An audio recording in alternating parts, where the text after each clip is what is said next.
राम मंदिर का भव्य निर्माण हो रहा है। कभी इसी जमीन पे एक मस्जिद बनी हुई थी। तो इस वीडियो में इसी का इतिहास बताते हैं। इन सब बातों पे आने से पहले बाबर का परिचय आप सुने।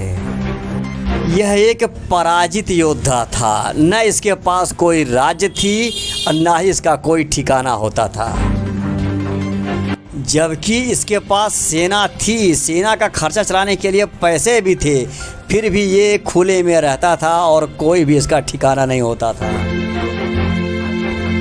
एक बार एक युद्ध में पराजित होने पर जीते हुए राजा को अपने घर की इज्जत अपनी बड़ी बहन को सौंप देना पड़ा, तब जाके इसकी जान बच पाई। ऐसा गिरा हुआ इंसान था ये। तो अब बताते हैं ये भारत में क्यों आया और ये विजेता कैसे बना। दिल्ली में इब्राहिम लोदी का शासन था।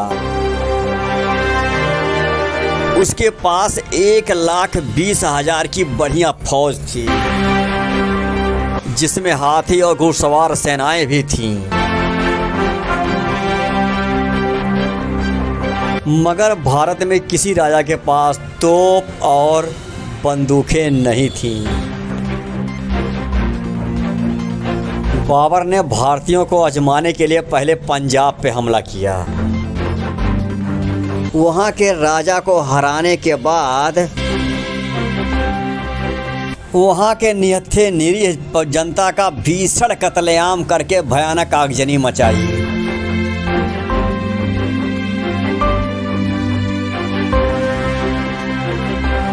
मगर भारत के किसी भी राजा ने वहां जाकर पंजाबियों की मदद नहीं की, सिर्फ चुपचाप आंख मूंद कर देखते रहे। भारतीय राजाओं में यही कमियां थीं। एक राजा से लड़ाई होती थी तो बाकी सब चुपचाप रहते थे। बारी बारी से वो लोग हारे थे, एक साथ मिलकर कभी लड़े ही नहीं। अब वो दिल्ली पे हमले करने के बारे में सोचने लगा, क्योंकि वो यहाँ के लोगों का नेचर अच्छी तरह जान गया।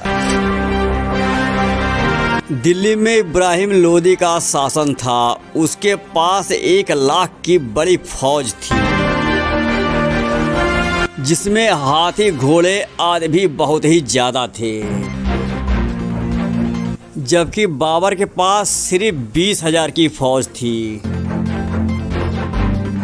बाबर ने दिल्ली पे हमला करके पानीपत के मैदान में अपनी सेना को खड़ा किया। इधर लोदी भी उससे मुकाबला के लिए मैदान में आ गया। लेकिन बाबर के पास तोपें थी। उन तोपों में इंजन नहीं होते थे।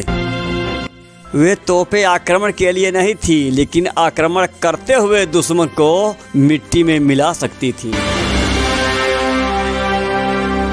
बाबर सेना लेके मैदान में खड़ा था और इब्राहिम लोदी ने उस पर हमला किया, जिससे वो उसके तोपों के चपेट में आकर सेना सहित मारा गया। दोस्तों, हमारा विषय राम मंदिर था और हिंदुओं का बल और पराक्रम था। हिंदू एक ऐसी जाति थी जो कभी भी नैतिक गुलाम नहीं हुई। उसका मानसिक लेवल हमेशा ही ऊंचा रहा। जबकि दुनिया में बहुत सारी जातियां थी जो गुलाम हुई, उनका मानसिक गुलामी भी हुआ और नैतिकता भी गिर गई। बाबर हिंदुओं का मान मर्दन करने के लिए, उनका गरुड़ तोड़ने के लिए ही राम मंदिर को गिराने की सोचा। बाबर अपने सेनापति मीर तकी को मंदिर गिराने का आदेश दिया। मीर तकी 10,000 फौज के साथ मंदिर गिराने के लिए चल दिया और मंदिर को बचाने के लिए हिंदुओं का एक जत्था अपने हथियारों के साथ भी पहुंच गया।